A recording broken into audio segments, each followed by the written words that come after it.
다 같이 묵도하심으로 2020년 10월 4일 주일 예배를 시작하겠습니다.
만군의 하나님 여호와여, 주의 백성의 기도에 대하여 어느 때까지 노하시리이까?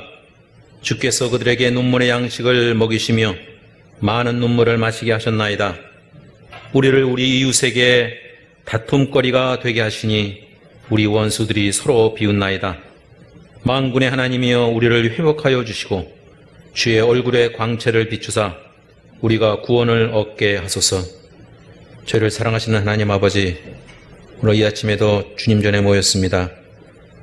각자 모이는 처소가 다르지만은 저희들이 한 마음으로 주님만을 예배할 수 있도록 주님 복 내려 주시옵소서. 예수님의 이름으로 기도합니다. 아멘. 다 같이 일어나셔서 찬송가 30장 부르겠습니다.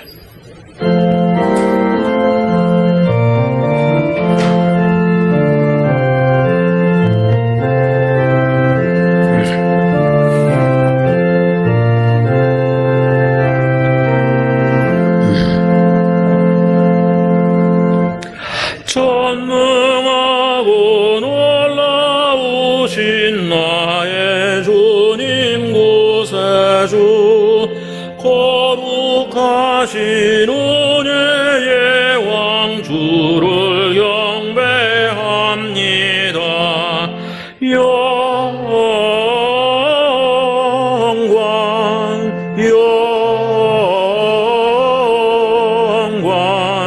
주의 찬양해.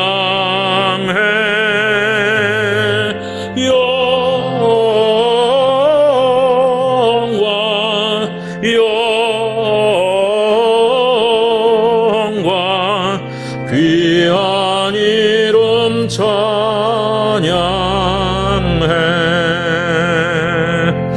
하늘 위에 계신 주님, 참된 빛이 되시니 이 세상의 모든 나라 주께 영광 돌리네.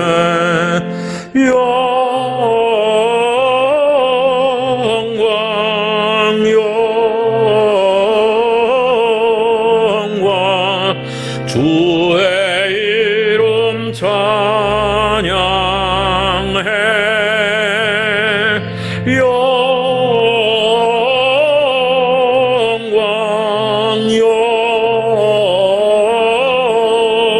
영광 귀한 이름 찬양해.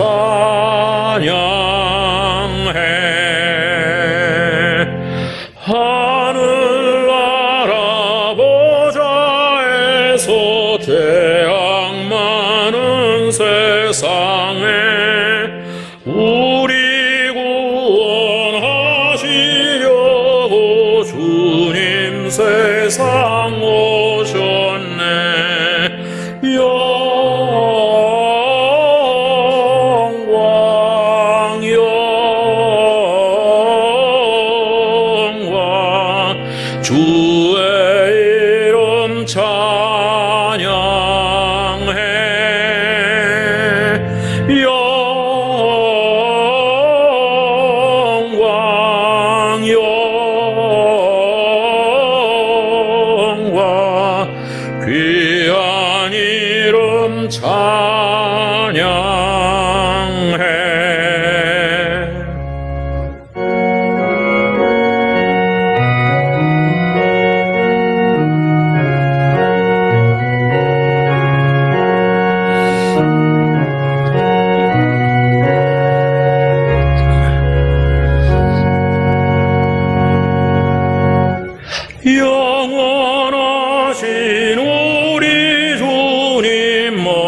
주의 모든 성도들을 전국 인도하소서. 영광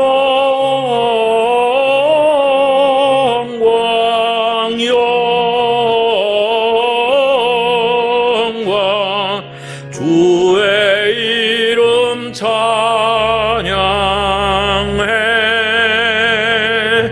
영광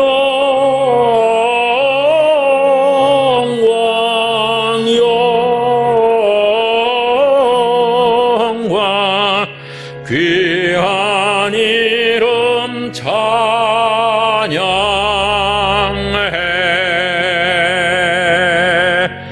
아멘.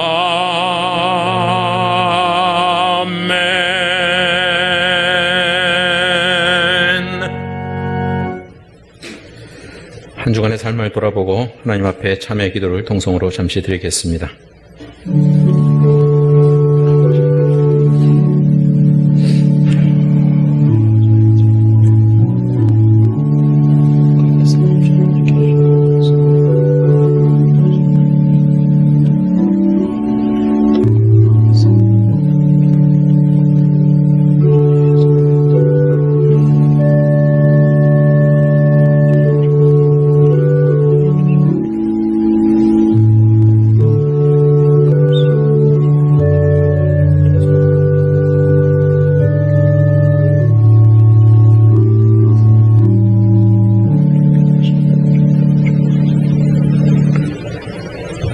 저를 사랑하시는 하나님 아버지, 지난 한 주간에도 하나님께서 저희를 지키시고 보호하여 주셔서 감사를 드립니다.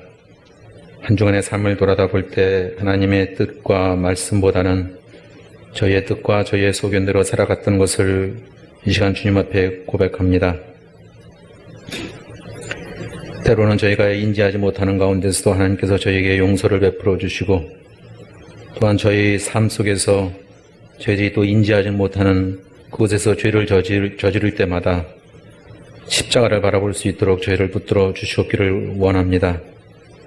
특별히 힘들고 어려운 기간에 믿음을 더욱더 공고히 할 수 있도록 저희들을 붙들어 주시고, 하나님의 뜻이 어디에 있는지 잘 분별하는 지혜로운 그리스도인이 모두 될 수 있도록 주님 복 내려 주옵소서. 예수 이름으로 기도합니다. 아멘.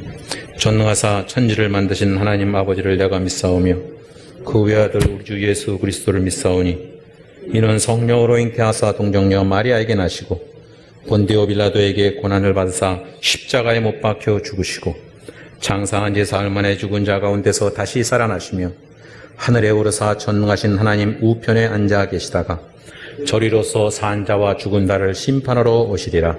성령을 믿사오며 거룩한 공예와 성도가 서로 교통하는 것과 죄를 사하여 주시는 것과 몸이 다시 사는 것과 영원히 사는 것을 믿사옵나이다. 아멘. 다 같이 앉아서 찬송가 183장 부르겠습니다.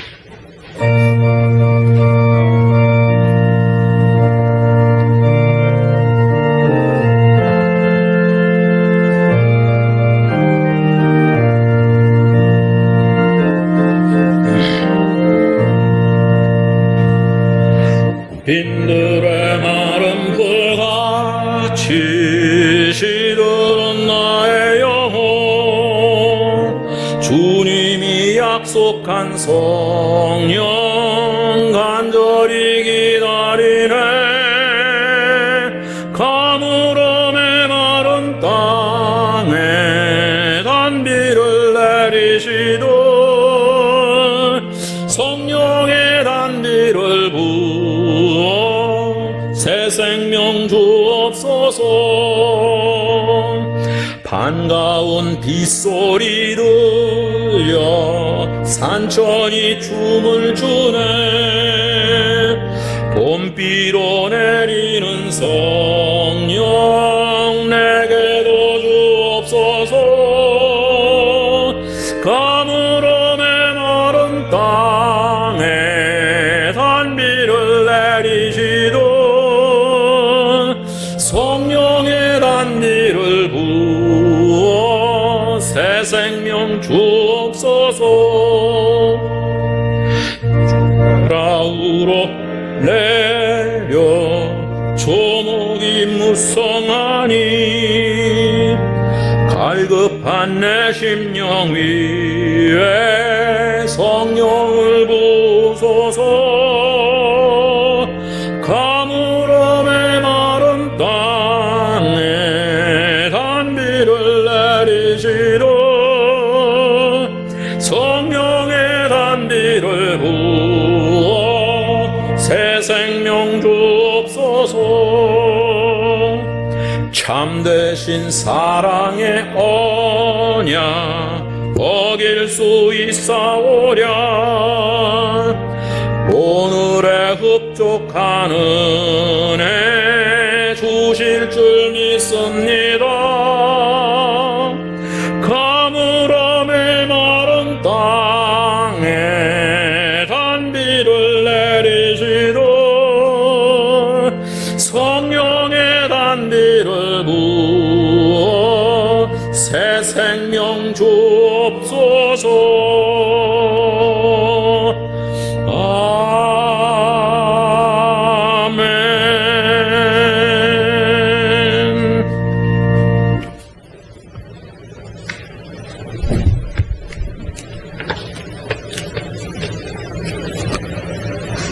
다 같이 하나님 앞에 기도드리겠습니다. 하나님 아버지 감사합니다. 저에게 10월을 주셔서 나아가게 하시니 감사합니다. 10월과 함께 다가온 추석 명절, 코로나19 바이러스로 인해 저의 일상이 빼앗긴 채 저희들이 되찾지 못하고 미련하게 살아가는 저희들에게 다가온 추석 명절이었지만 우리 하나님 저희들에게 지혜 주셔서 무사하게 추석 명절을 보내게 하시고 하나님의 사랑을 확인하며 서로 사랑을 나누며 만남의 기쁨을 누리며 추석 명절을 보낼 수 있게 하신 우리 아버지 하나님께 감사를 드립니다. 아버지 하나님, 오늘은 10월 첫 주 성일입니다. 주님의 날입니다. 성전에 나와 함께 예배는 드리지 못하고 비대면 예배를 드립니다. 저희들 몸은 각자 가정에 있지만 저희들 마음과 정성은 하나 되어 우리 아버지 하나님께 경배 드리는 이 시간 되도록 우리 아버지 하나님 저희들을 주관하여 주시고 저희들이 드리는 이 예배를 우리 아버지 하나님 기뻐 받아 주시옵시기를 간절히 바라고 원합니다. 아버지 하나님 감사합니다. 오늘 선포되는 말씀이 저희들 이 마음속에 담겨지게 하시고 저희가 담겨진 말씀으로 살아가는 아버지 나날이 펼쳐지기를 원합니다.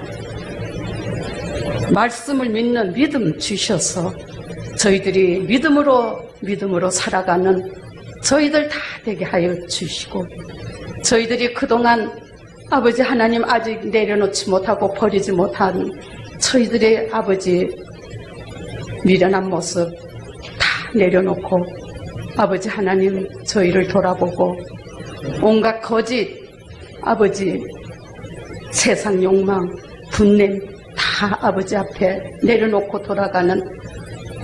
내려놓는 이 시간 되게 하여 주시기를 간절히 바라고 원합니다. 세상 기준으로 살아온 나를 돌아봅니다. 나의 기준으로 살아온 나를 돌아봅니다. 또한 하나님 아버지 다 내려놓는 이 시간 되게 하여 주시기를 간절히 바라고 원합니다. 그리하여 아버지 저에게 주시는 새날마다 새 사람 되어서 살아가는 저희들의 앞길이 되게 하여 주시기를 간절히 바라고 원합니다. 은혜의 주님, 10월의 하늘을 바라봅니다. 저 맑고 높고 푸른 하늘, 예쁜 하늘 저 멀리 높은 곳에 우리 아버지 하나님 계심을 바라봅니다. 말씀으로 저에게 임하시는 우리 하나님 아버지의 말씀, 아버지 묵상합니다. 너희가 내게 부르짖으며 내게 나와 기도하면 내가 너의 기도를 들으리라. 아멘. 아버지 하나님께서 저에게 가까이 나와 기도하라 하십니다. 아버지 하나님께서 저희가 부르짖고 기도하면 하나님 아버지께서 들어주신다고 하십니다. 성령님, 저희들은 연약하여 순간에 아버지 끝입니다.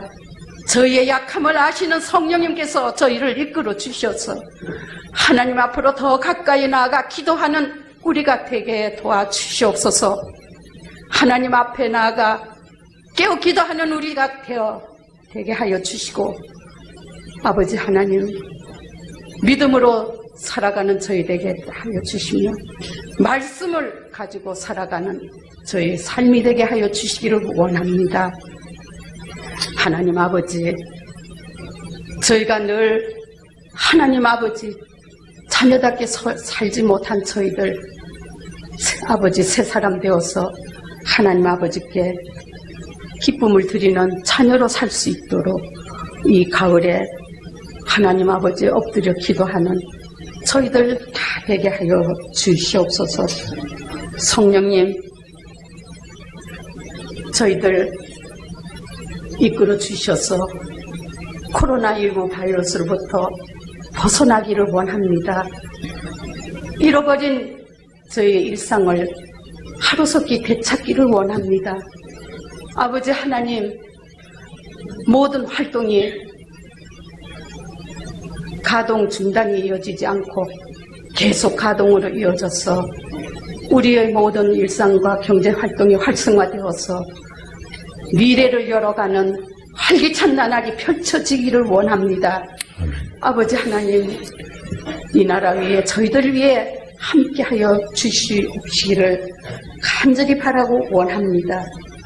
아버지 하나님, 이 시간에 이 가을에 저희들 더 진실한 자 되게 하여 주시고, 하나님 아버지 하나님 사랑과 그 넓은 사랑, 그 섬세한 은총을 한없이 베풀어 주신 우리 하나님 아버지만을 높이 찬양하는 이 가을이 되게 하여 주시기를 원합니다. 그 오묘하신 섭리, 그 위대하신 권능을 찬양 드립니다. 선하게 살아가는 저희들 되게 하여 주셔서 하나님 아버지께 영광 돌려드리는, 찬양만을 돌려드리는 저희들 모두 다 되게 하여 주시옵시기를 간절히 바라고 원합니다. 아버지 하나님, 저희에게 주시는 모든 가정 위에 말씀이 있는 가정, 믿음으로 살아가는 가정 되게 하여 주시고, 아버지 범사가 잘되는 축복을 허락하여 주시옵소서. 기쁨이 있는 가정, 기쁨이 있는 삶이 되게 하여 주시고, 자녀들마다 미래를 향하여 나아가는 하나님 아버지 슬기로운 자녀들 다 되게 하여 주시옵시고, 12월 3일 수능을 앞둔 우리 자녀들이 있습니다. 수능일까지 최선을 다하도록 건강 주시고 집중력 주시고 아버지 인내하게 하여 주시며 수능 당일 최대의 실력을 발휘할 수 있도록 하나님 아버지 능력을 더하여 주시고, 아버지 하나님 감사의 수능일이 되도록 동행하여 주시옵시기를 간절히 바라고 원합니다. 아멘. 아버지 하나님, 저희들 가정 위에 우리 모퉁이 돌교회 위에 늘 역사하여 주셔서 늘 아버지 하나님 기뻐하시는, 기쁨을 드리는 아버지 교회가 되게 하여 주시고, 성령님의 불꽃이 늘 뜨겁게 타오르는 우리 교회 되게 하여 주시고, 기도가 끊이지 않는 교회 되도록 많은 지체를 허락하여 주시기를 간절히 바라고 원합니다. 박태기 목사님, 한창의 집사님 편찮으신데 아버지 하루속히 회복되게 하여 주시기를 원합니다. 아버지 하나님, 이 나라를 아버지 하나님 주관하여 주시옵소서. 지도자 위에 하나님 아버지 지혜를 주셔서 현명한 지도자, 이 나라 미래를 펼쳐주고 아버지 다져가는 지도자로 우뚝 설 수 있도록 하나님 아버지 역사하여 주시기를 원합니다. 백성이 편안하게 살아가고 믿고 살아가는 지도자의 역할을 다할 수 있도록 우리 아버지 하나님 도와주시옵소서.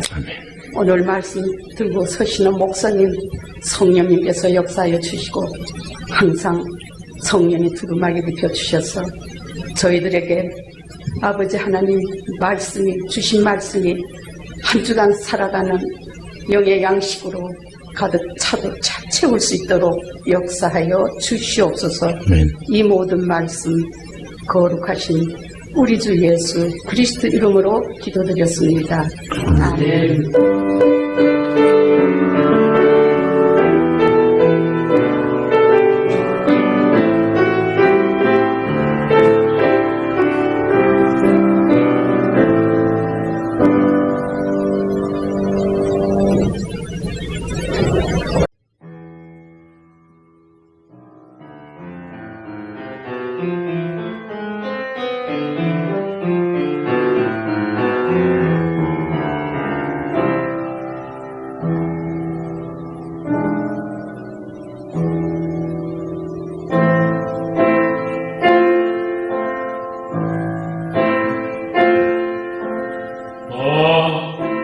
떠나지 마소서 날 받아주옵소서.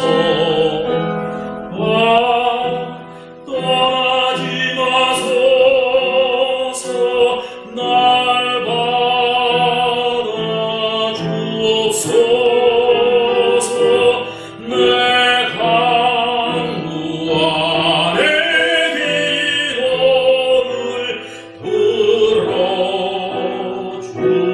들어주옵소서. 간절한 나의 기도 응답해 주소서.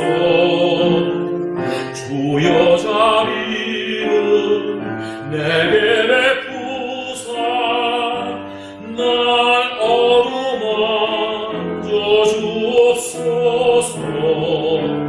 원수들이 해하지 않게 날 보호하여 주소서. 위험 가운데 빠져들지 않게 하소서. 오 주여 오 나의 구원자여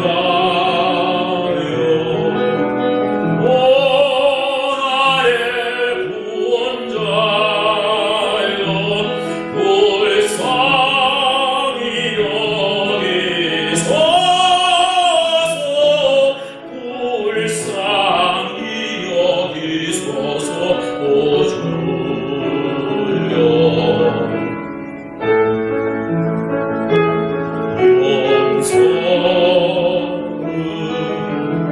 오 나의 구원자여 불쌍히 여기소서. 불쌍히 여기소서. 오 주여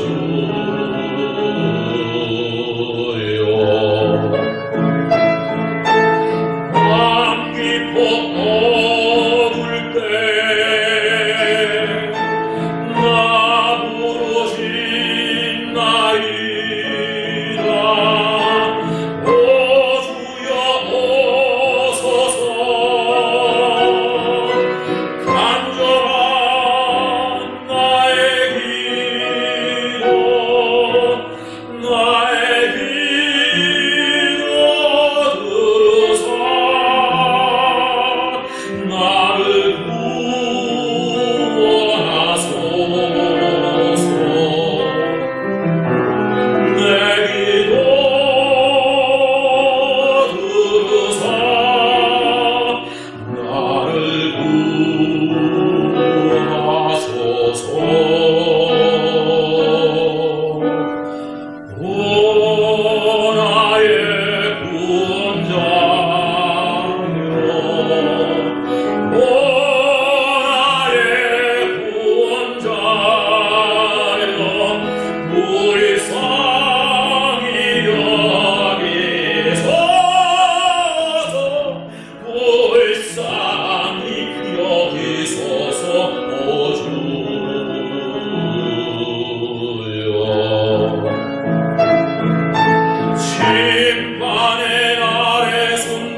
오늘 들으실 하나님의 말씀은 예레미야서 26장 1절부터 7절까지입니다.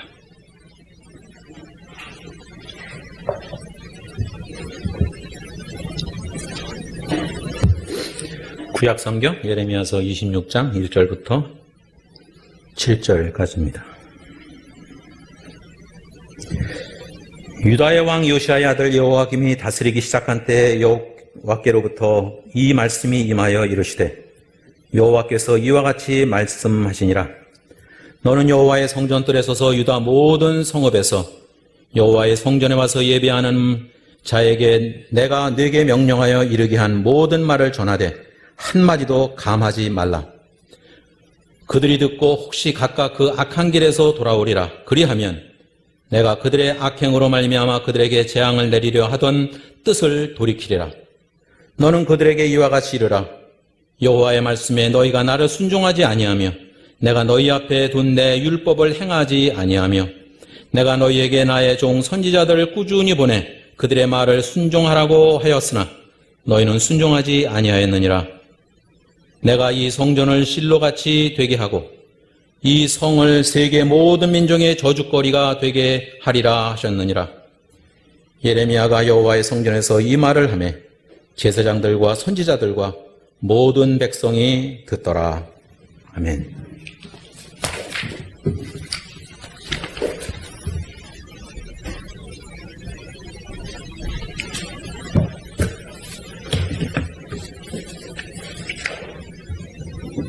네, 우리가 9월 1일부터 예레미야서 큐티를 하고 있습니다. 9월과 10월 만 2달에 걸쳐서 예레미야 후반부를 보고 있습니다.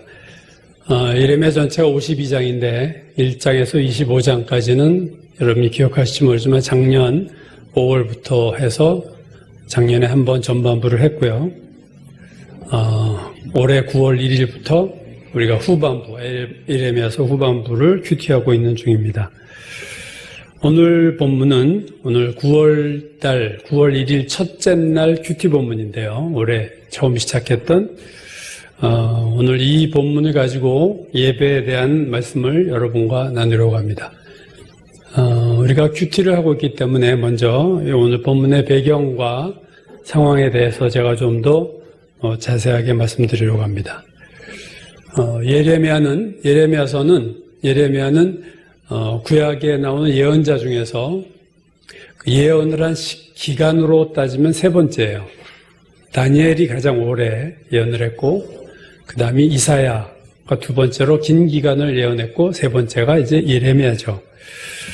요시야 왕 13년, 627년, 기원전 627년부터 예루살렘 멸망인 BC 586년 전후, 조금 그러니까 후까지죠. 한 약 40여 년에 걸쳐서 예언 사역을 했습니다. 요시야 왕을 시작해서 그의 아들 여호와스, 그 다음에 오늘 본문에 나온 여호야긴, 그 다음에 마지막 시드기야. 이 5대 왕에 걸쳐서 예언 사역을 했던 것이 예레미야다 하는 거죠. 기간으로 보면은 세 번째지만 그가 예언했던 그 당시 상황으로 보면 가장 참혹한 시대에 예언을 했던 자가 예레미야다 하는 것을 우리가 보게 됩니다. 평생 독신으로 살았고 마지막에 애굽에서 동족에게 돌에 맞아 순교함으로 예레미야의 삶이 끝나죠. BC 586년, 즉 예루살렘 성이 멸망할 당시 그 참혹한 장면을 목격한 예언자는 예레미야밖에 없습니다. 물론 다니엘과 에스겔도 그 시대를 살았던 예언자였지만 다니엘은 기원전 607년 1차 포로로 바벨론에 먼저 끌려가고 에스겔도 597년에 2차 포로로 끌려가서 586년 예루살렘 멸망할 때는 그들은 다 바벨론에 있었어요. 근데 유다 땅에 남아서 그 멸망하는 과정을 다 지켜본 게 예레미야밖에 없다는 거죠. 바벨론이 느부갓네살의 군대가 30개월을 예루살렘을 에워쌌는데 얼마나 기근이 심했는가 하면 우리 예레미야 애가에 보면 자녀를 잡아먹을 정도로 참혹한 상황으로 예루살렘이 버티다가 망하죠. 예루살렘 멸망할 때 마지막 왕인 시드기야는 도망하다가 잡혀서 두 눈을 뽑히고 쇠사슬에 묶여서 자기 자녀들이 다 눈앞에 죽는 것을 목격하면서 바벨론으로 끌려가는 참혹한 그 과정을 다 보고 경험한 것이 예레미야다. 그래서 여러분, 예레미야 애가는 슬프랬지 아닙니까? 그 슬픈 예레미야의 마음을 토로한 거예요. 예레미야가 2장 11절에 보면요, 예레미야가 자기의 슬픔을 이렇게 표현했어요. 내 눈이 눈물에 상하며, 눈물을 너무 흘려서 내 눈이 눈물에 상하며 내 창자가 끊어지며, 창자가 끊어지고 내 간이 땅에 쏟아졌으니. 참 얼마나 기가 막힌 표현입니까? 이는 딸 내 백성이 패망하여 어린 자녀와 젖 먹는 아이들이 성읍 길거리에 기절함이로다. 초토화되는, 당시 전쟁에서 지는 나라는 그냥 초토화되는 거죠. 처참해지는 거죠. 왕과 귀족들과 제사장과 군인들과 기술자들은 다 바벨론으로 끌고 갔고, 포로로. 예루살렘에 남은 자들은 무지한 자들이나 가난한 자들만 남겨놨어요. 그러니까 남유다가 철저하게 나라가 해체되어 버린 거죠. 사실은 바벨론에 의해서. 예레미야가 이 슬픔을 보는 것도 힘들었지만 더 힘들었던 거는 하나님은 끊임없이 계속해서 심판의 말씀을 전하라고 해서 심판의 말씀을 전하면 이를 듣는 유다 백성들은 전혀 회개를 하지 않고 오히려 예레미야를 조롱하고 비웃고 매를 대고 감옥에 구덩이에 가두고, 그래서 이 하나님과 이스라엘 백성 사이에 끼어가지고 예레미야가 그 너무나도 고통스러운 심정으로 예레미야 20장 7절에 보면 이렇게 말하죠. 여호와여, 주께서 나를 권유하심으로 내가 그 권유를 받았사오며 주께서 나보다 강하사 이기셨으므로 내가 조롱거리가 되니 사람마다 종일토록 나를 조롱하나이다. 내가 말할 때마다 외치며 파멸과 멸망을 선포함으로 여호와의 말씀으로 말미암아 내가 종일토록 치욕과 모욕거리가 됨이니이다. 내가 다시는 여호와를 선포하지 아니하며 그의 이름을 말하지 아니하리라 하면 나의 마음이 불붙는 것 같아서 골수에 사무치니 답답하여 견딜 수 없나이다. 이제 말 안 하겠다. 심판의 말 내가 안 하려고 하는데 마음에 불이 붙는 거죠. 하나님이 주시는 말씀에 불이 붙어서 또 얘기를 하면 또 핍박받고, 이 과정이 반복되는, 그게 예레미야의 삶이었어요. 그래서 우리가 예레미야를 눈물의 선지자다 그렇게 부르죠. 너무 많이 울어서 눈이 짓무를 정도로 울어서 너무 슬픈 일을 많이 겪어서 그러한 그 힘들었던 시대에 가장 힘들었던 시대를 예언했던 40여 년간 예언했던 것이 바로 예레미야다. 예레미야가 사역을 시작했던 첫 번째 왕인 요시야 왕은요, 사실 남유다에서 하나님이 최고라고 칭찬하셨던 왕이에요. 열왕기하 23장 25절 보면요, 요시야와 같이 마음을 다하며 뜻을 다하며 힘을 다하여 모세의 모든 율법을 따라 여호와께로 돌이킨 왕은 요시야 전에도 없었고 후에도 그와 같은 자가 없었다. 히스기야도 훌륭하고 얼마나 훌륭했던 남유다의 왕들이 있지만 하나님이 요시야를 최고로 쳤던 왕이에요. 그때 예언을 그가 시작을 했습니다. 그러나 그 후에 나온 나머지 4왕, 3명은 아들이고 1명은 손자예요. 요시야의. 그 4왕은 완전히 우상 숭배하고 나라를 파멸로 이끌어가서 요시야 이후는 급격하게 나라가 이제 무너지죠. 이 당시 그 남유다를 둘러싼 국제적인 상황은요, 바벨론이 아수르를 꺾고 신흥 강국으로 부상했고요. 아직도 애굽이 좀 강한 힘을 가지고 있었어요. 그래서 애굽왕 느고가 성경에 보면 아수르를 치러 올라가는데 요시야 왕이 그를 막아섭니다. 그래서 역대하 35장 22절 보면 느고가 이렇게 얘기해요. 요시야가 하나님의 입에서 나온 느고의 말을 듣지 아니하고 무깃도 골짜기에 이르러 싸울 때, 그러니까 느고는 싸울 마음이 없었는데 가로막으니까 요시야가 나 너랑 싸울 마음 없고 하나님이 나에게 너랑 싸우라고 하지 않았다, 비켜라 했는데, 참 이 사건은 좀 미스테리예요. 가장 선왕이었던 요시아가 하나님의 입에서 나온 누구의 말을 듣지 않고 싸우다가 전사합니다. 참 미스테리하게 죽어요. 왜 이렇게 죽었을까? 그렇게 종교개혁을 하고 우상을 척파하고 유월절을 회복하고 성전을 복구했던 이 놀라운 종교개혁을 했던 이 왕이 하나님이 누구의 입에 하나님의 말씀을 주셨고 오히려 요시아에게는 하나님의 뜻을 깨닫지 못하게 한 그것도 참 미스테리한 거고요. 참 우리가 성경을 보면 가끔 참 하나님 우리가 알 수 없다 이렇게밖에 얘기할 수가 없죠. 그래서 이 사건으로 애굽이 유다에 대한 간섭을 시작해서 요시아 다음 왕을 패하고 자기가 원하는 여호야김 오늘 본문의 왕을 세웁니다. 애굽파 친애굽파로 세운 거죠. 근데 이 마지막 유다의 네 왕들은 바벨론에 전부 반대하고 친애굽파가 됩니다. 반면에 예레미야는 하나님의 말씀대로 하는 거죠. 바벨론에게 따라가야 된다 너희가. 그러니까 친바벨론을 주장했고 나머지 마지막 네 왕은 친애굽을 주장했어요. 그래서 이 예레미야가 그렇게 어려웠던 이유가 서로 다른 나라를 지지하는 거죠. 그러니까 유다가 당시 애굽이냐 바벨론이냐 양자택일을 해야 되는데 예레미야는 하나님이 바벨론을 택하라 하셨다 했지만 거짓 선지자들이 바벨론을 하나님 멸망시킨다. 그래서 왕들을 부추겨가지고 왕들이 바벨론을 대적하고 애굽 쪽의 섬으로 처참한 멸망을 자초한 거죠, 유다가. 예레미야 27장 6절에 보면요. 예레미야가 다음과 같은 하나님의 말씀을 전합니다. 이제 내가 하나님께서 이 모든 땅을 내 종 바벨론의 왕 느부갓네살 손에 주었다. 하나님이 느부갓네살을 얘기할 때 내 종이라고 표현하시는 것을 우리가 주목하게 됩니다. 이방의 왕도 하나님의 종이에요. 아까 느고를 통해서도 하나님 말씀하셨어요. 그죠? 애굽왕 느고에게도 말씀하시고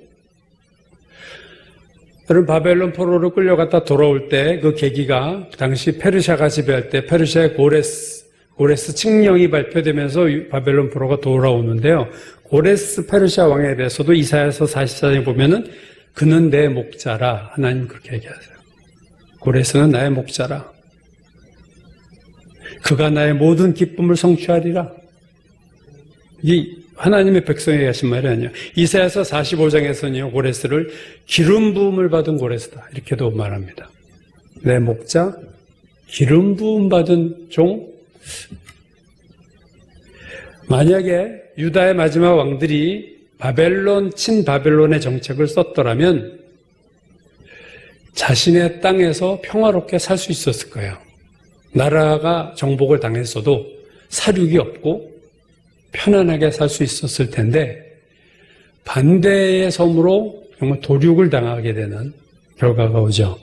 그러니까 예레미야가 바벨론의 말을 들어라 했을 때 왕이나 이스라엘 사람들, 유다 사람들은 바벨론 파로 본 거예요. 하나님의 뜻으로 본 게 아니라 너는 바벨론 파야, 너는 친일 파야 뭐 이러듯이 바벨론 파야 해가지고 그 말을 전혀 안 듣고 바벨론에 반대하는 것이 애국인 것처럼 그들이 하나님의 뜻을 받아들이지 못해서 결국 망한 거죠. 어찌 보면 사실 오늘날 우리나라도 당시 유다 상황과 전 비슷하다고 생각합니다. 항상 약한 나라는 어떤 줄을 잘 서야 되는데 우리가 지금 미국과 중국 사이에서 정말 위험한 줄다리기, 양다리 지금 정책을 하고 있는데 이번 달에 그 미 국무장관 폼페이오가 오죠. 또 중국의 외교부장 왕이도 옵니다. 자기 편에 서라. 아마 압박이 들어올 거예요. 이 두 압박에서 저는 우리나라의 지도자가 바른 선택을 해야 된다고 생각해요. 하나님이 당시 바벨론이 대세였어요. 하나님이 패권을 바벨론에게 주셨을 때 바벨론에 서야 되는데 바벨론에 안 쓰고 다른 나라에 섰다 유다가 이렇게 처참하게 된 거 아닙니까? 우리나라도 정말로 우리 지도자가 하나님이 이 시대에 세운 나라 편에 서야 돼요. 그렇지 않고 그 반대쪽에 서면 그 반대가 불이익을 당하거나 망할 때 우리도 같이 당하고 같이 망할 수밖에 없고 그 피해를 고스란히 우리가 당할 수밖에 없습니다. 그러니까 지도자를 위해서 그래서 기도해야 되는 거죠. 그들이 바른 선택을 이 10월 달에 양국의 대표들이 올 때 거기서 어떻게 정말로 지혜롭게 외교 정책을 할 수 있느냐, 어떤 결단을 하느냐가 참으로 중요합니다. 자, 제가 지금까지 이제 배경에 대한 말씀을 우리가 큐티를 하고 있기 때문에 좀 자세히 말씀드렸고요. 이제 오늘 본문으로 들어가죠. 오늘 1절입니다. 유다 왕 요시아의 아들 여호야김이 다스리기 시작한 때에 여호와께로부터 이 말씀이 임하여 이르시되. 자, 요시아의 다음 왕이죠.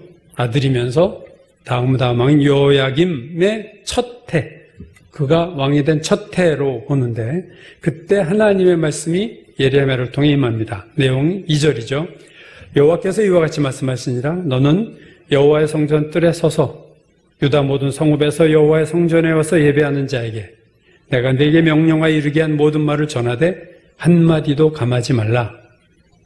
오늘 본문을 보면요, 하나님은 예레미야가 예언을 할 자리를 정해주셨어요. 어디서 예언하느냐? 위치가 여호와의 성전 뜰에서. 누구에게 얘기하느냐? 그것도 정해주셨어요. 성전에 와서 예배하는 자들에게. 장소와 대상을 하나님이 지정하셨고 한마디도 빼지 말고 내가 전하는 말 100% 다 전해라. 그 내용이 뭐예요? 그게 4절에서 6절이죠. 내가 그들에게 이와 같이 이르라. 너는 그들에게 이와 같이 이르라. 여호와의 말씀에 너희가 나를 순종하지 아니하며 내가 너희 앞에 둔 내 율법을 행하지 아니하며 내가 너에게 나의 종 선지자들을 꾸준히 보내 그들의 말을 순종하라고 하였으나 너희는 순종하지 아니하였느니라. 내가 이 성전을 실로같이 되게 하고 이 성을 세계 모든 민족의 저주거리가 되게 하리라 하셨느니라. 하나님이 예레미야를 통해 하시는 말씀의 내용은 두 가지예요. 첫 번째는 너희가 순종하지 않았다.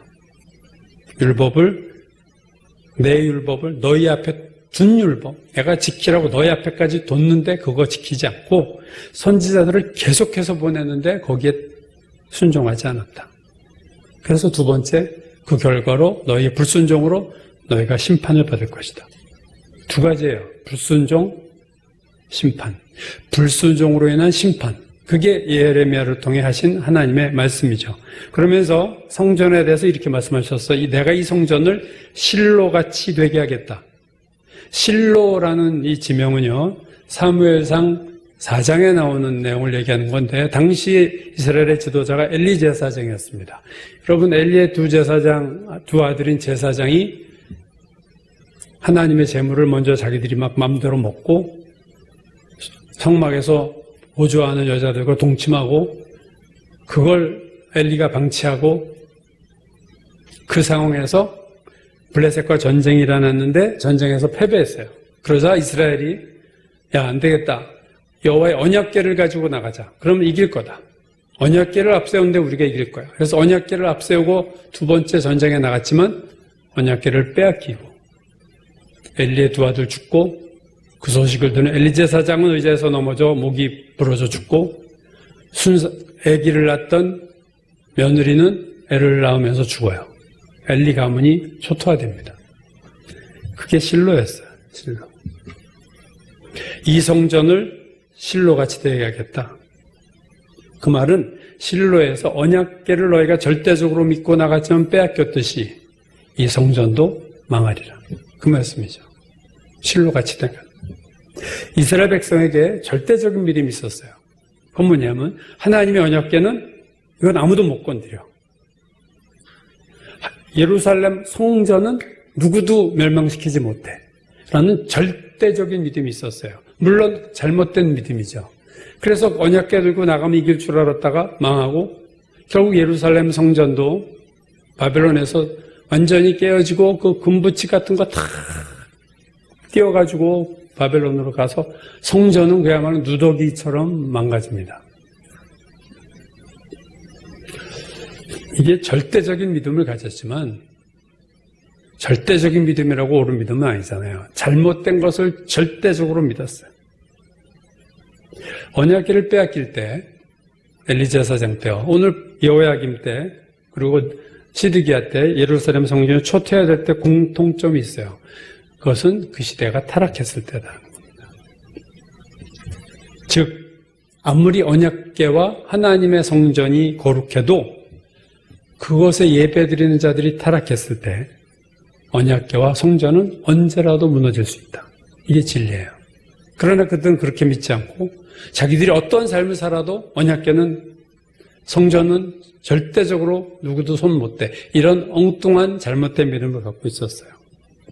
그래서 오늘 본문은 예루살렘 성전에 예배하러 들어가는 이스라엘 유대인들에게 하시는 말씀입니다. 여러분, 성전에 들어가는 이 유다 백성들이 어떤 생각을 하면서 성전에 들어가고 예배를 드렸을까?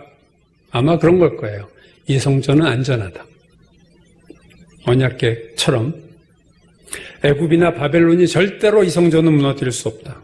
우리가 여기서 예배만 잘 드리면 하나님 우리를 축복하실 거야. 이런 생각을 가지고 예배를 드리러 들어가지 않았겠습니까? 여러분, 당시 이스라엘에는요, 성전이 하나였어요. 예루살렘밖에 없었습니다, 성전은요. 그래서 이 성전에서 예배 드리려면 자기의 고향을 떠나서 걸어서 오든 말을 타고 오든 며칠이 걸리든 예루살렘 성전까지 왔어요. 숙박을 해가면서 와서 드리는 예배입니다. 이 얼마나 대단한 예배예요, 사실. 정성스러운 예배입니까? 누가복음 2장 41절 보면 그 당시 예수님 때도 그랬어요. 그의 부모가 해마다 유월절이 되면 예루살렘으로 가더니 예수님의 부모 요셉과 마리아도 유월절만 되면 예루살렘으로 갑니다. 그의 집이 아무리 예루살렘에서 멀리 떨어져 있어도 가는 거예요. 그게 신앙이에요. 그들의 신앙입니다. 오늘 하나님이 심판의 말씀을 결국 주시는데 그 심판의 대상이 전국에서 예루살렘에 예배드리러 모여 지금 예루살렘 성전에 들어가고 있는 그들 예배자들에게 하신 말씀이라는 게 참 놀랍습니다. 예배자들에게, 그 정성스럽고 열심 있는 예배자들에게 축복의 말씀이 아니라 심판의 말씀을 하시거든요. 열심히 있는 예배만 드리면 돼. 그가 아니라는 거죠. 우리가 예배를 열심히 정성스럽게 드리면 우리 신앙생활 잘하는 거야. 그게 아니라는 거죠. 오늘 심판이 임하잖아요. 요한복음 4장에 보면 수가의 여인, 우물가의 여인이 예수님께 질문합니다. 우리 조상들, 사마리아인들은 이 산에서 예배하였는데 당신들의 말은 예배할 곳이 예루살렘에 있다 하더이다. 무슨 말이에요? 예배 장소를 가지고 물어보는 거예요. 우리는 그리심산이라는 곳에서 예배드리고 유대인들, 당신들은 예루살렘에서 예배를 드립니다. 이 질문의 밑바닥에는 어떤 게 진짜 예배입니까? 어디서 예배를 드려야 됩니까? 이런 물음이죠. 예수님이 이 여인의 질문에 대해서 이렇게 대답하셨어요. 여자의 내 말을 믿으라. 이 산에서도 말고 예루살렘에서도 말고. 그게 문제가 아니라는 거죠. 예루살렘에서 드려야 예배고 사마리아인들이 그리심산에서 드리는 예배도 아니야? 그런 게 아니라는 거죠. 요즘 코로나로 인해서 모이는 예배가 금지되고 비대면 예배, 온라인 예배로 전환됐어요. 그래서 모든 교회와 성도들이 정말로 이 모이는 예배가 회복되기를 바라요. 저도 바라고 여러분도 다 바라잖아요. 그러나 우리가 이런 질문을 해야 됩니다. 그러면 모이는 예배가 회복되면 그게 예배가 회복된 건가? 오늘 본문을 보면요, 그렇지 않다는 거 아니에요. 전국에서 모여든 유대인들이 이 열심히 있는 예배자들에게 여러분, 이게 얼마나 대단한 예배. 우리는 흩어져서 교회가 수도 없이 많으니까 자기 교회 가지만 여긴 지금 온 이스라엘, 유다 사람이 한 군데서 모이는 거예요, 예배 드리러. 단 한 곳, 한 장소예요. 이 장소는 절대적이죠. 우리가 교회가 지금 얼마나 많아요. 그래도 그 본 교회 가서 예배 드리려고 하는데 여기는 지금 그 수준이 아니잖아요. 근데 그들에게 하나님 심판의 말씀을 하고 있다는 거예요. 그러므로 중요한 것은요, 장소가 전혀 중요하지 않습니다. 예배에 있어서. 즉 모이는 예배가 되었다고 진짜 예배가 회복된 것은 아닌 거죠. 물론 우리가 모이는 예배를 드려야 돼요. 모이는 예배는 벌써 여러분 여기 몇 분 계시지만 벌써 다르잖아요. 비대면 예배, 온라인 예배 드리는 거와 이 라이브라는 건 항상 파워풀한 거예요. 현장 예배라는 거는 파워풀한 겁니다. 그러나 그래서 우리가 다시 모이게 됐다. 그래서 예배가 회복됐다? 그건 아닌 거예요. 오늘 이스라엘 백성의 본문에 나온 유다 백성의 문제는 뭐냐면 온 힘을 다해서 예배를 드리고 있지만 불순종의 삶을 살고 있었다는 거예요. 예배만 잘 드리고 예배만 열심히 드리면 되는 그 문제는 신앙에서 결코 아닙니다. 예배만 목숨 걸고 드리면 하나님 축복한다? 그게 아니에요. 이스라엘 초대왕인 사울왕이 버림받은 것이 2단계죠. 두 가지 사건으로 그가 버림받는데 이 사울왕이 버림받는 두 가지 사건의 공통점이 전부 예배에 관계된 거였습니다. 첫 번째는 뭐냐면 블레셋이 쳐들어왔는데 너무 강력한 대군이 오니까 예배를 드리고 출전을 해야 되는데 이 사무엘이 자꾸 늦었어요. 그러니까 막 군인들이 두려워하고 흩어지고 하니까 안 되겠다 해서 자기가 하나님의 명령을 어기고 사울왕이 예배를 집도한 거죠. 쉽게 말해서. 그게 첫 번째, 그가 버림받게 된 이유고, 두 번째는 아말렉을 진멸하라고 했는데 다 진멸하지 않고 좋은 양과 좋은 소와 이런 걸 다 남겨놓고 사무엘이 와서 왜 하나님의 명령에 순종하지 않았습니까? 했더니 이거 하나님께 예배드리려고 했어요. 가장 좋은 것으로 하나님께 예배드리려고 했던 겁니다 하고 예배 핑계를 댔단 말이죠. 거기에 대해서 사무엘상 15장 22절에 보면요, 유명한 말씀이죠. 사무엘이 이렇게 말하죠. 여호와께서 번제와 다른 제사를 그의 목소리를 청종한 것을 좋아하신 것 같이 좋아하시겠습니까? 하나님 말씀에 청종하는 걸 더 좋아하지 않겠습니까? 제사보다. 순종이 제사보다 낫고 듣는 것이 수량의 기름보다 나으니 이를 거역하는 것은 점치는 죄와 같고 마음이 완고한 것은 우상에게 절하는 죄와 같습니다. 순종이 예배보다 낫다. 하나님의 말씀을 따르는 것이 수량의 기름을 드리는 것보다 낫고 불순종하는 것은 우상숭배의 죄와 똑같다. 오늘 사무엘의 말에 따르면 순종이 더 중요하죠. 예배보다. 순종이 제사보다 낫다. 다시 말해서 순종하지 않는 예배는 의미 없는 예배가 되는 거예요. 그게 예루살렘 성전에서 드려도 언약궤를 앞세워도 다 소용이 없는 거예요. 같은 오늘 본문과 같은 예레미야 7장에 보면요, 오늘 26장과 비슷한 내용이 나오죠. 하나님이 예레미야에게 이렇게 말씀하셨어요. 너는 똑같은 오늘 본문과 비슷합니다. 여호와의 집 문에 서서 이 말을 선포하여 이르기를. 여호와의 집 성전 문에 서서 이렇게 얘기하라. 여호와께 예배하러 이 문으로 들어가는 유다 사람들아. 여호와께 예배드리러 이 문으로 들어간 유다 사람들아, 여호와의 말씀을 들으라. 만군의 여호와께서 이렇게 말씀하시되 너희 길과 행위를 바르게 하라. 그리하면 내가 너희로 이곳에 살게 하리라. 너희는 이것이 여호와의 성전이라, 여호와의 성전이라, 여호와의 성전이라는 거짓말을 믿지 말라. 더 오늘 본문과 비슷하지만 더 충격적이에요. 예배드리러 예루살렘 성전문으로 들어간 사람들에게 이건 거짓말이야, 이거 성전이라고 얘기하는 것은 거짓말이다라는 것을 3번이나 말씀하셨어요.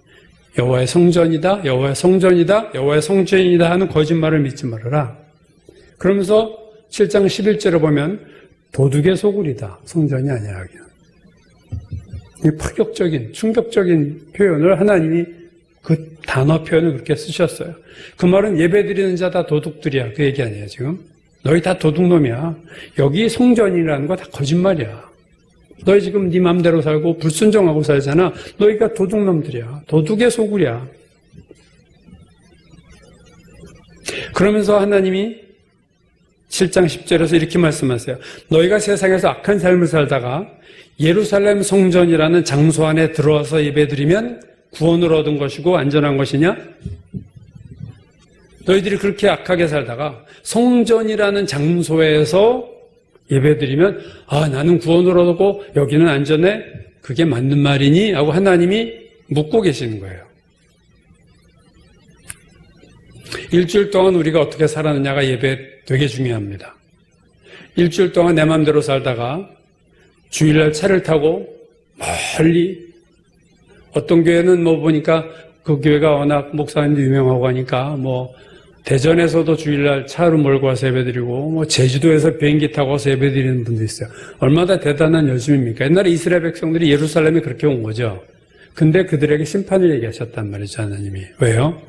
삶에서 무너졌기 때문에 그래요. 삶은 마음대로 불순종의 삶, 죄된 삶을 살면서 그러나 그렇게 토요일까지 그 세상적으로 살다가 주일을 아침에는 아주 그냥 경건한 마음으로 옷을 착 정장하고 와서 열심히 찬양하고 그런 식의 예배를 이스라엘이 드리고 있었다 그 얘기죠. 구약 성경을 보면요, 이스라엘 백성의 타락이 두 가지예요. 하나는 이사야서나 예레미야서에 나오는 그 시대 사람들은요, 예배는 멀쩡히 잘 드리는데 삶이 타락했어요. 두 번째 종류의 죄는 뭐냐면 말라기처럼 예배 자체가 타락한 거예요. 그러니까 이사야, 예레미야 시대는 예배는 번듯했거든요. 근데 말라기 시대는 예배가 타락했어요. 예배 자체가. 여러분 이사야서 1장 12절에 보면 성전에서 예물 드리는 자들에게 하나님이 이렇게 말씀하셨어요. 너희가 내 앞에 보이로우니 누가 이것을 너에게 요구하였느냐? 내 마당만 밟을 뿐이니라.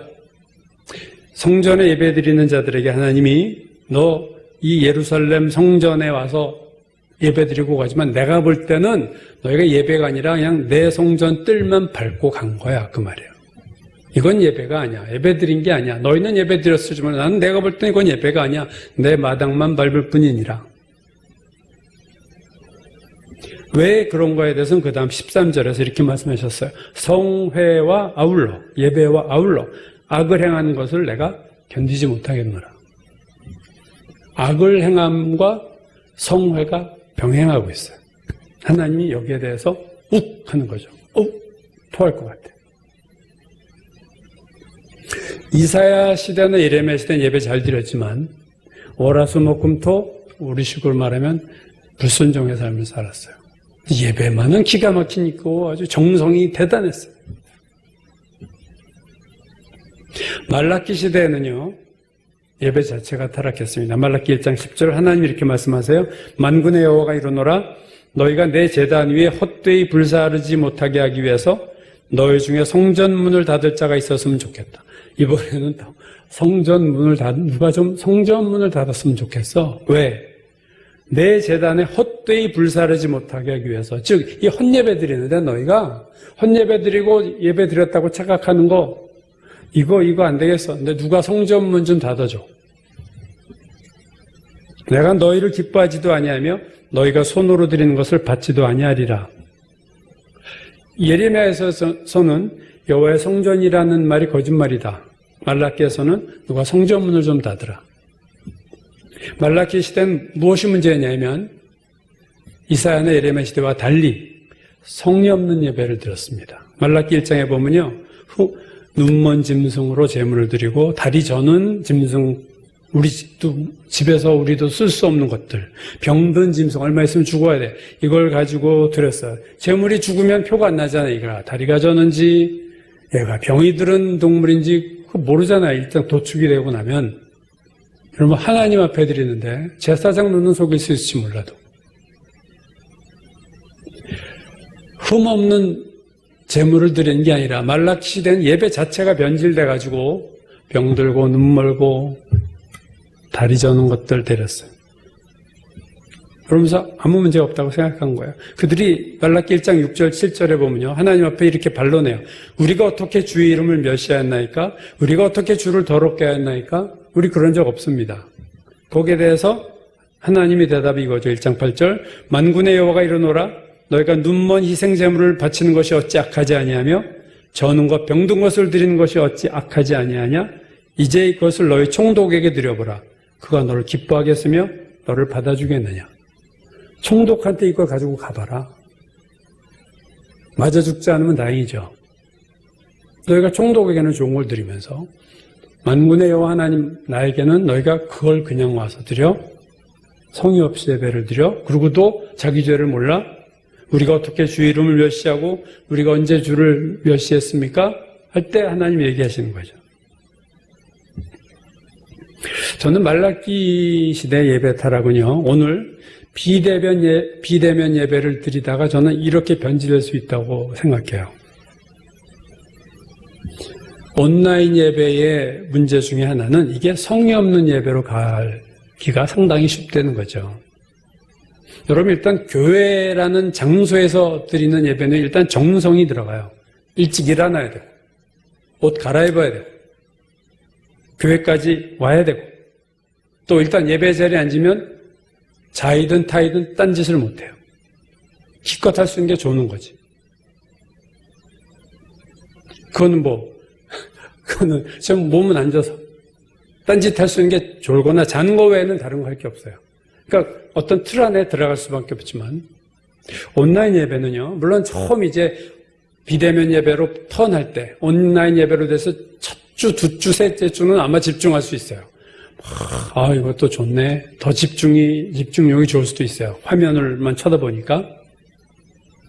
근데 조금 지나면요, 예배 드리는데 전화가 오면 전화 받으러 가. 잠깐 멈추고, 주일날은 예배 멈출 수 없잖아요. 멈추고 전화도 다 받고 좀 이따 허리 아파 불러넣어서 예배 드리고 배고파 밥 먹으면서 간식 먹으면서 예배 드리고 찬송 막 부르는 시간에 그냥 유 목사님이 찬송 잘 부르니까 그냥 듣는 거지. 목소리 좋네 목사님 하면서 듣는 거예요. 이렇게 변질되는 것이 말라기 시대 예배와 비슷합니다. 성의 없는 예배, 하나님을 무시하는 예배. 온라인이라고 하나님이 안 보시는 거 아닌데 그 앞에서 완전히 잠옷바람으로 그냥 맘대로. 저는 그렇게 대부분 영적으로 깨어있는 자들 외에는 예배가 그런 식으로 변질되기가 십상입니다. 온라인 예배가 장기화될 때 분명히 성의 없는 예배, 말라기 예배가 나올 수밖에 없고요. 하나님을 멸시하면서 자기 예배를 잘 드렸다고 착각하는 온라인 예배로 얼마든지 변질될 수 있습니다. 말라기 1장 9절에서 하나님이 이렇게 얘기해요. 만군의 여호와가 이르노라. 너희는 나 하나님께 은혜를 구하면서 우리를 불쌍히 여기소서 하여보라. 너희가 이같이 행하였으니 내가 너희 중 하나인들 받겠느냐.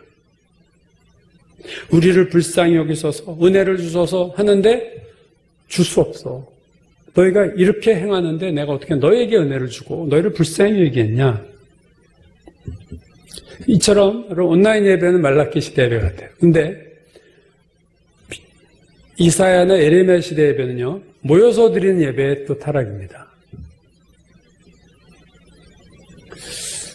여러분, 우리가 모이는 예배를 아주 목숨 걸듯이 요즘 기독교 인터넷 뉴스 보면 그런 분들이 있는데, 여러분 일제시대와 비교할 건 아니죠, 제가 볼 때. 근데 어쨌든 그렇게 순교의 마음으로 예배 모여야 된다 하는데, 생각해 보세요. 코로나 이전에 우리가 다 모여서 예배 드렸잖아요. 그때 신령했네요, 우리가. 그때는 영적이었다가 이 비대면으로 해서 영적이 탁 다운됐어요. 그때는 아주 하나님이 기뻐하신 예배를 우리가 정말로 잘 드렸어요, 한국교회가. 그때 예배 회복이 되어 있었습니까? 그렇지 않잖아요, 솔직히. 그때 모여서도 얼마나 세속적인 예배가 많았습니까? 대면 예배, 모이는 예배를 늘 드렸어요. 요 몇 달 빼고는 우리가 늘 드렸어요. 그렇지만 그 예배들이 그 기간이 신령한 한국교회였습니까? 그때 신령한 예배였어요. 어떤 목사님이 기도 중에 들은 하나님의 음성인데요. 한번 제가 좀 소개할게요. 하나님이 하시는 말씀이에요. 물론 이 말이 그분이 들은 거니까 예레미야의 말처럼 일반화시킬 수는 없지만 한번 들어보세요. 제가 공감을 많이 했어요. 많은 성도들이 하나님 말씀이 많은 성도들이 교회에 들락거리지만 생명이 없다. 생명이 없는 껍데기 종교의 틀만 붙잡고 있다. 그리고 열매 맺지 못하는 쭉정이 교인이 너무 많다. 불임이기도 하고 관심도 없고 사단과 바람난 자들이 교회 안에 우글거린다. 종교의 틀을 덮고 남들만 정죄하면서 율법의 노예가 되어가고 있다. 지키는 것에 급급하면서 자신들이 나를 만나고 있고 나를 섬기고 있다고 생각하지만 나는 그런 자녀를 둔 적이 없다. 종교의 틀에 갇혀서 온갖 종노릇이란 종노릇은 다 하고 있는 묶여있는 자들이다. 그런 자가 어떻게 생명을 낳겠느냐? 열매 없는 무화과나무처럼 자기도 죽어버릴 것이다. 그런 자는 천국을 유업으로 받지 못할 것이다. 우리가 모여서 예배 드리는 거에 너무 빗대 올릴 필요 없어요. 요한복음 4장에서 수가 여인이 장소에 대한 질문을 했을 때 그리심산에서 예배 드리는 게 낫습니까? 예루살렘 성전에서 드리는 게 예배입니까? 했을 때 예수님이 이렇게 결론을 내리셨죠. 여자의 내 말을 믿으라. 이 산에서도 말고 예루살렘에서도 말고 너희가 아버지께 예배할 때가 이르리라. 아버지께 참되게 예배하는 자들은 영과 진리로 예배할 때가 오나니 곧 이때라. 아버지께서는 자기에게 이렇게 영과 진리로 예배하는 자들을 찾으시느니라. 하나님은 영이시니 예배하는 자가 영과 진리로 예배할지니라. 예배의 본질은 영으로 드리는 예배고 진리로 드리는 예배죠. 예배가 회복된다고 하는 것은 영으로 드리는 예배가 되고 진리로 드리는 예배가 되는 거지 모여서 드리는 예배가 됐다고 예배 회복이라는 것은 아닌 거예요. 이사야 시대나 이레미야 시대 모여서 제대로 예배를 잘 드렸던 시대도 타락이 있어서 하나님 예배를 안 받으셨고 말라기 시대처럼 예배 자체를 타락한 성의 없는 예배도 하나님이 안 받으셨어요. 하나님은 삶과 예배에 대한 정성이 같이 있을 때에만 그 예배를 받으신다 하는 것을 우리가 구약의 역사를 성경을 통해서 알 수 있는 거죠. 비대면이냐 대면이냐의 문제를 넘어서는 게 예배의 본질이에요. 제가 젊었을 때 제가 아는 분이 미국에 유학 갔다 온 분한테 얘기를 들은 겁니다. 어느 대학에 교수하고 있던 분인데 그분이 미국에서 빌리 그레이엄 목사 당시 TV로 설교를 듣다가 방언을 받았어요. 비대면 예배였지만 깨어있는 자는요 방언도 받아요. TV 예배로. 현장 예배가 회복됐다고 다 영적으로 되나요? 영적이지 않은 사람이 갑자기 그럴 리가 없죠. 오늘 우리에게 중요한 것은 모이는 예배도 회복돼야 되지만 더 본질적인 문제로 들어가서 우리의 예배가 어떠했는가? 우리가 정말 영과 진리로 드린 예배를 어떻게 모였을 때 회복할 수 있을까? 이런 것을 놓고 기도하고 준비해야 된다고 생각합니다. 저는 하나님께서 한국교회에 대면 예배를 못 드리게 하신 이유가 우리의 불순종과 죄 때문이 아니었을까를 우리가 생각해 봐야 돼요. 우리가 모였을 때 드린 예배에 너무나도 안일하게 예배를 드려서 하나님이 그래? 나 그 예배 싫어 해서 막은 것이 혹시 아닐까? 우리가 스스로의 예배를 돌아보고 이 기간에 비대면 예배 기간에 정말 우리를 돌아보고 나의 예배를 돌아보고 내가 그동안 어떻게 예배를 드렸길래 하나님이 예배를 닫으셨을까? 너희 모일 필요 없어. 하나님이 정말로 그 예배를 기쁘게 받으셨다면 누가 그 예배를 막을 수 있겠어요? 정부 아니라 미국 아니라 그 누구도 예배를 막을 수 없는 거예요. 예배가 막혔다는 것은 우리가 생각할 부분이 있습니다. 우리가 회개할 부분이 있어요. 내가 대면 예배를 그동안 드리면서 내가 몇십 년 동안 대면 예배를 드렸는데 그러면서 내 삶이 하나님 앞에 불순종한 삶이 많지 않았을까? 예배가 먼저냐 순종이 먼저냐? 물론 사무엘이 순종이 제사보다 낫다 했지만 사실은 논쟁할 필요 없어요. 왜냐하면요. 시간이 지나면요. 예배와 삶은 일치하게 되어 있습니다. 예배에 타락한 사람은요. 점점 지나면서 삶이 불순종으로 가게 되어 있고 불순종의 삶을 사는 사람은 점점 예배가 변질되게 되어 있어요. 장기적으로 보면요. 같아집니다. 예배와 삶은 같아져요. 이게 이중인격처럼 이제 분리되기 시작하면 그건 크게 병든 거고 그때는 하나님이 징계하는 거죠. 이스라엘처럼. 꼭 역으로 얘기해서 예배가 회복되는 사람은 삶이 회복되고 삶이 회복되는 사람은 예배가 회복되는 거예요. 이 둘이 완전히 따로 노는 게 아니라는 거죠. 같이 연결되어 있습니다. 코와 귀가 연결되어 있듯이 연결되어 있어요. 오늘 이 비대면의 시대에 통제받는 예배, 우리가 예배를 회복해야겠다는 기도도 해야겠지만 다른 한편으로는 하나님, 나의 예배에서 내가 무엇을 바꿔야 되겠습니까? 하나님, 저희의 예배에 있어서 우리가 무엇이 문제고 어떻게 영과 진리로 드리는 예배를 우리가 할 수 있겠습니까? 삶과 예배가 상호작용하면서 상승곡선을 그리는 자가 있고 이 둘이 부딪히면서 상호작용하면서 하강곡선을 그리는 자도 있어요. 여러분, 요즘 여러분에게는 어떤 현상이 일어나나요? 상승합니까? 신앙이 다운됩니까? 꼭 비대면 예배 문제가 아닐 거예요. 근본적으로 예배가 뭘까? 하나님이 어떤 예배를 좋아하시는가, 예배를 어떻게 드려야 되는가를 우리가 이 닫혀있는 기간 동안에 우리가 기도하고 돌이키고 회개하라고 하나님이 이 시간을 주신 줄로 믿습니다. 기도하겠습니다. 아버지 하나님, 가장 하나님이 좋아하시는 것이 예배인데 하나님 정말 우리에게 찬송과 영광을 받으시기에 가장 좋아하시는 하나님이 오늘 이렇게 예배를 닫으시고 오늘 우리가 모이지 못하는 시대를 허락하셨습니다. 주님, 예배를 다시 모여서 드린 예배를 위해서 우리가 더 열심히 노력해야겠지만 그것보다 이전에 하나님 우리의 예배를 돌아보게 하시고 나의 삶을 돌아보게 하시고 나의 예배를 새롭게 보게 하여 주옵소서. 진정으로 드린 예배가 회복되게 하시고 순종의 삶이 우리의 평일의 삶에서 다시 바로 설 수 있도록 은혜 베풀어 주옵소서. 그래 우리의 드리는 예배와 우리의 삶을 통해서 하나님 영광을 받으시고 예배를 통해서 하나님의 크신 은혜와 축복이 성령의 충만함이 우리 가운데로 부어지는 놀라운 예배가 되도록 역사하여 주옵소서. 예수님의 이름 받들어 기도드렸습니다. 아멘.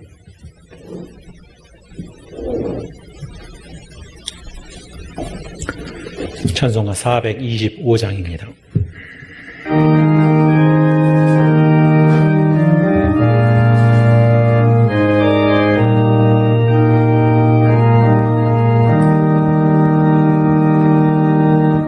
주님의 뜻을 이루소서.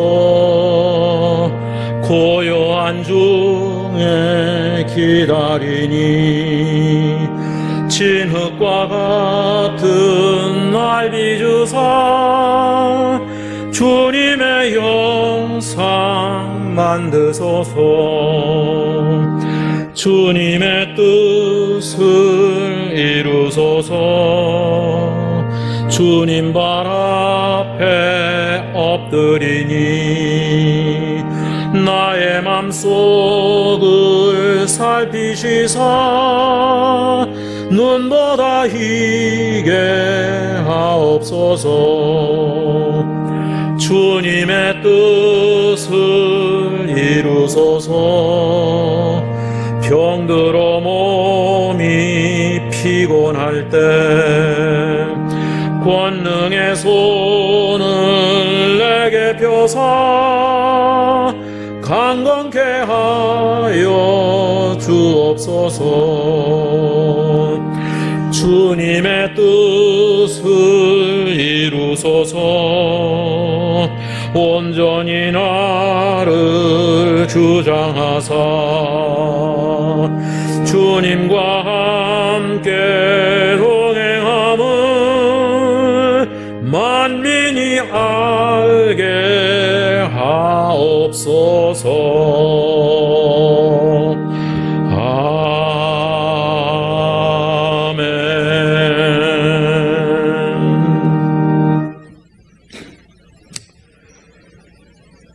저를 사랑하신 하나님 아버지, 오늘도 하나님께서 말씀하여 주시고 또 저에게 찬송을 주셔서 감사합니다.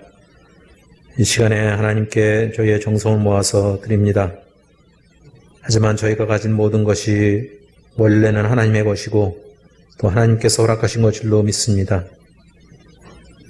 당연히 하나님께 드려야 될 것을 드리는 마음을 갖도록 주님 저희들을 주장하여 주시옵소서. 또한 저희의 삶 속에서 또한 저희의 마음 속에 헛된 욕망과 욕심을 버리고 저희의 모든 이런 형편과 환경이 하나님의 것임을 알 수 있도록 하나님 붙들어 주시옵소서. 예수님의 이름으로 기도합니다. 아멘.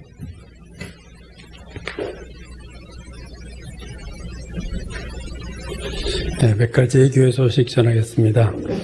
10월달 생명의 삶 예레미야 52장까지 끝까지 오늘 가죠.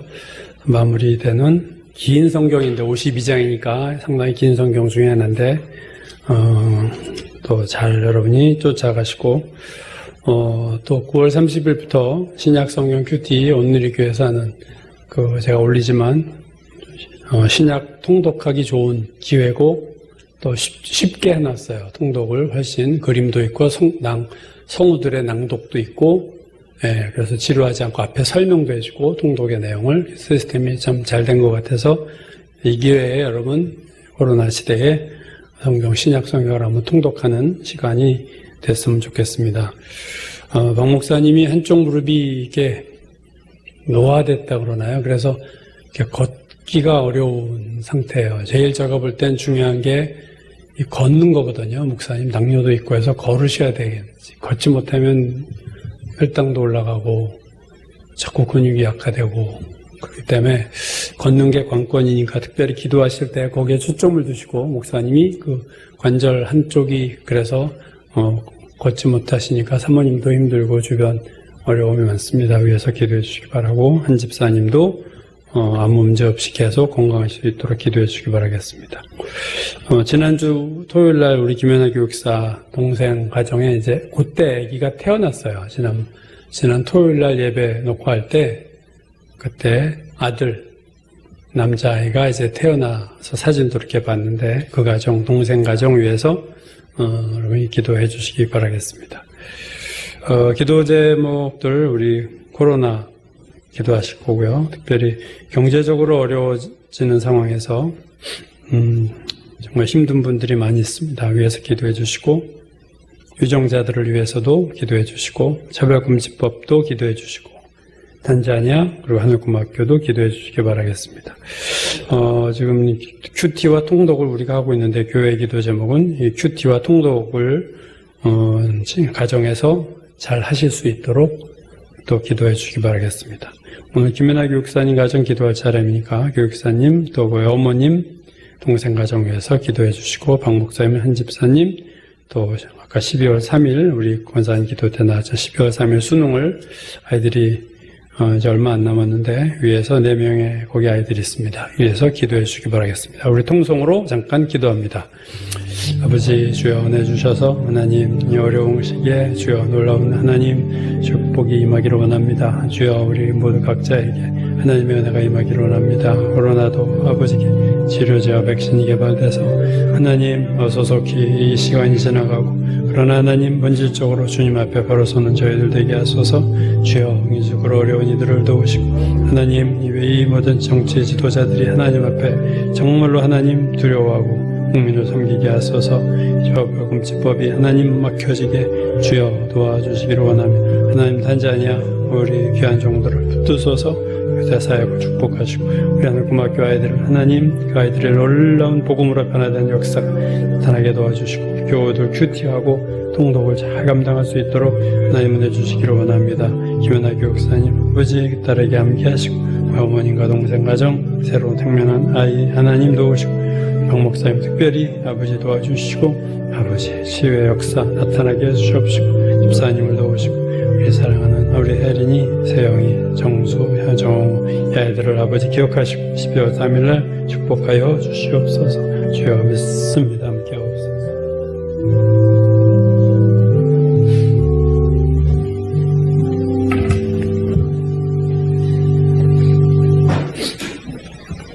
다 같이 일어나셔서 찬송가 438장 부르시고 축복함으로 예배 마치겠습니다.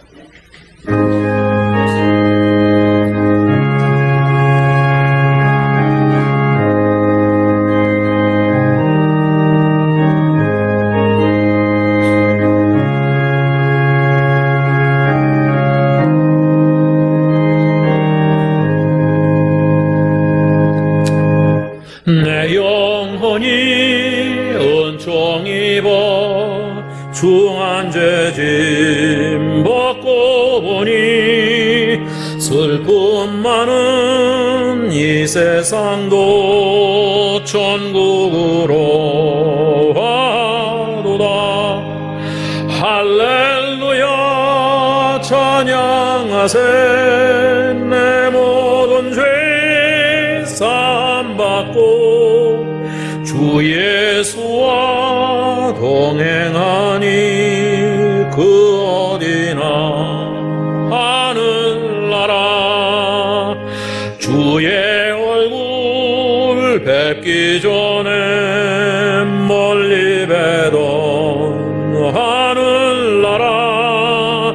내 맘속에 이루어지니 날로 날로 가깝도다. 할렐루야 찬양하세. 내 모든 죄 사함받고 주 예수와 동행하니 그 어디나 하는 나라. 높은 산이 거친 들이 조막이나 궁궐이나 내 주 예수 모신 곳이 그 어디나 하늘나라. 할렐루야 찬양하세.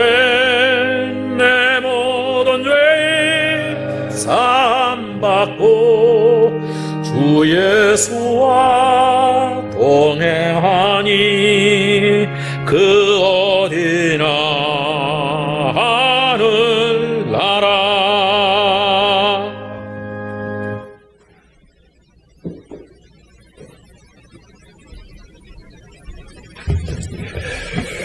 우리의 중한 죄짐을 벗을 때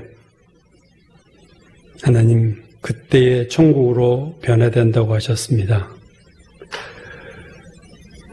높은 산이나 거친 들이나 초막이나 궁궐이 중요한 게 아니라 주 예수를 모신 곳이 그 어디든지 하늘나라 천국이라고 하셨습니다.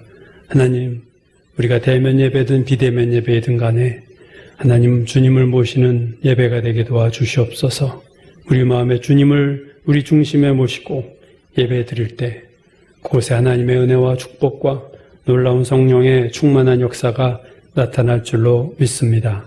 이제는 우리 구주 예수 그리스도의 놀라우신 은혜와 아버지 하나님의 크고 크신 사랑하심과 성령의 교제하시고 동행하심이 오늘 예배를 드리고 나의 예배를 다시 돌아보며 하나님 이 비대면 예배 기간 동안에 더 영적으로 새로워지고 하나님께 가까워지기를 원하는 모든 성도들 머리머리 위에 지금부터 영원까지 함께 하시기를 간절히 축원하옵나이다. 아멘.